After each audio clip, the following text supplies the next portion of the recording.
ओम शांति। प्यारे भाई बहनों, आज हम लोग जानेंगे एक छोटी सी कहानी, अंधे और हाथी की कहानी। एक गांव में अंधों के लिए एक पाठशाला थी। एक बार गुरुजी को संकल्प आया कि इन्हें हाथी के बारे में बताऊं। गुरुजी अंधों को हाथी के पास ले गए और कहा कि इसे छूकर देखो कि हाथी कैसा है। अंधों ने उसे छूना शुरू किया। एक ने उसका कान पकड़कर सोचा कि हाथी तो शुभ अनाज साफ करने वाला बर्तन जैसा है। दूसरे ने पैर पकड़े और सोचने लगा कि हाथी एक स्तंभ जैसा है, खंभा जैसा है। तीसरे ने सूंड को छुआ और कहने लगा, रे हाथी तो एक मोटे डंडे जैसा है। चौथे अंधे ने हाथी के पेट को छूकर सोचा कि हाथी तो दीवार जैसा है। पांचवें ने हाथी की पूंछ पकड़कर सोचा कि हाथी तो रस्सी जैसा है। बाद में जब सभी हाथी के बारे में अपनी अपनी राय बताने लगे तो उनमें उसके अस्तित्व को लेकर वाद विवाद होने लगा। पहले ने कहा हाथी सूप जैसा है, तो दूसरा कहने लगा नहीं, वे तो स्तंभ जैसा है। तीसरा कहने लगा कि अरे हाथी तो मोटे डंडे के समान है। तो चौथे ने उसे टोकते हुए कहा कि हाथी तो एक दीवार की तरह है। इतने में गुरुजी के आने का आहट हुई तो गुरुजी आए और गुरुजी ने बीच में ही रोककर सबको शांत करते हुए कहा कि आप में से कोई भी गलत नहीं है, लेकिन आप में से एक एक ने हाथी का एक एक भाग पकड़कर उसे ही पूरा हाथी समझ लिया। वास्तव में आप सभी के अनुभवों को मिलाकर ही पूरे हाथी की कल्पना की जा सकती है। तो ये कहानी का ये जो मतलब है कि आज संसार में हम लोग भगवान को तो मानते हैं, लेकिन हर मनुष्य भगवान को अलग अलग समझते हैं। जिस तरह से अंधा लोग जैसे हाथी को छूकर क्या समझा, किसी ने पाँव पकड़ा तो कहा हाथी खंभा जैसा है, किसी ने पूंछ पकड़ा तो कहा हाथी रस्सी जैसा है, किसी ने कान पकड़ा तो क्या बोला हाथी सूप जैसा है, किसी ने उसका पीठ पकड़ा तो क्या बोला हाथी एक दीवार जैसा है। तो उसी तरह आज हम लोग भगवान के बारे में ही हम लोग समझते हैं, अपने अपने आधार से अनुभव करते हैं।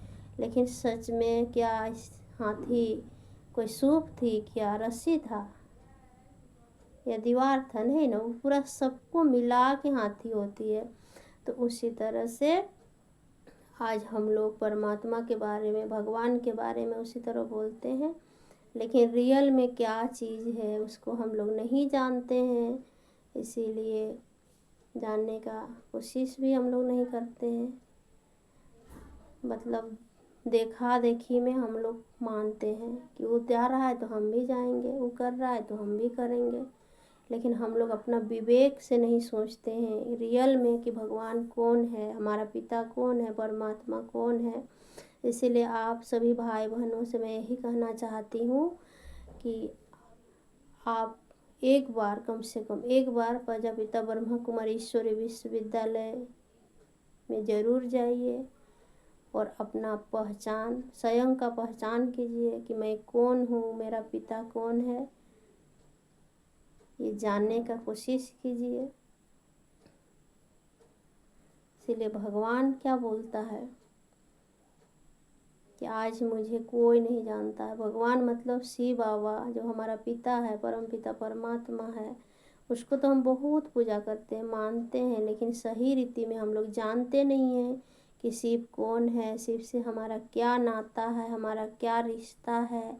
शिव का पूजा करने के लिए आज लोग कितना दूर दूर जाता है। आज पूरा सावन महीना देखिए, शिव बाबा को कितना लोग जल चढ़ा रहा है, लेकिन शिव बाबा कौन है, वो कहाँ का रहने वाला है, वो दुनिया में कभी आते हैं कि नहीं आते हैं, तब तो हम लोग उनका इतना पूजा करते हैं, उनका इतना मंदिर है।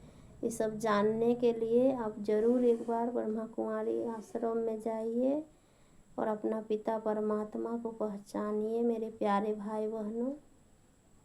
तो आज जानेंगे आध्यात्मिक भाव क्या है। भगवान के अस्तित्व के बारे में भी इस दुनिया में जितने लोग हैं उतनी ही बातें करते हैं, उतने ही विचार हैं। सर्वशक्तिमान परमात्मा से संबंधित किसी एक बात को जान लेने का मतलब यह नहीं है कि उन लोगों ने परमात्मा के अस्तित्व के बारे में सब कुछ जान लिया है, समझे। क्योंकि हम लोग मानव है, मनुष्य है, मनुष्य का सबका अपना अपना मत है।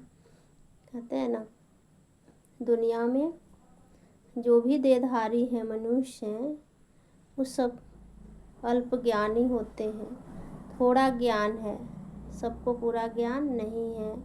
लेकिन जो सर्वशक्तिमान है, सर्वज्ञ है, सर्वशक्तिमान परमात्मा जो है सभी चीज़ों को जानने वाला है, वही हमें बताता है कि मैं कौन हूँ। वो स्वयं खुद का परिचय खुद ही देते हैं। बाबा के बारे में कोई नहीं जानता है, सबका मत अलग अलग होती है, मतांतर है ना दुनिया में। लेकिन एक सही जो बात है, सही क्या चीज़ है, वो स्वयं परमात्मा ही बताता है, कोई मनुष्य नहीं बता सकता है मेरे भाई बहनों। ओम शांति।